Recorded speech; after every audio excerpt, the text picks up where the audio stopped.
masyado siyang mabusisi. Kailangan magaling kang magkalikot. Tumansya. Correct. Kailangan magaling yung daliri mo dito. Ikaw ba, Ganda Wanda, masarap ba sa pakiramdam mo kapag nagpapakawala ng puti? Oo naman. Yes lang ang sagot sa ganyang tanong. Ako kasi minsan dinedelay ko. Ay, talaga? Oo, kasi inisip ko, gusto ko yung inipon ko to, isang birahan na lang. Ako ano siya sa akin? Love language. Part siya ng act of service. Pero minsan gusto ko, kung sa'yo gusto mo iniipon mo, diba? Akin kahit konti lang, ilaban na yun. Pero pag ikaw ba, nagpakawala ka ng ganito, madami.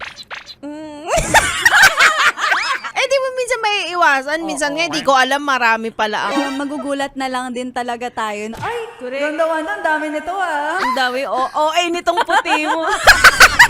Minsan nga, hindi siya, puti. Minsan manilaw-nilaw siya.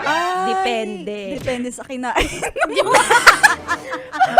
Minsan ako na lang sa sarili ko gumagawa. Kaya mo? Kaya ko! Magpakawala ng puti. Kaya ko lahat. Pinag-uusapan namin ni Ganda Wanda ay kung kayo ba masarap sa pakiramdam nyo ang magpakawala ng uban. Yes! Diba? Puting buhok! Puting buhok yun eh.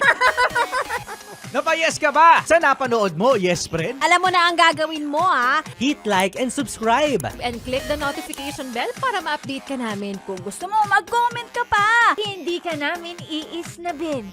Go, yes, friend!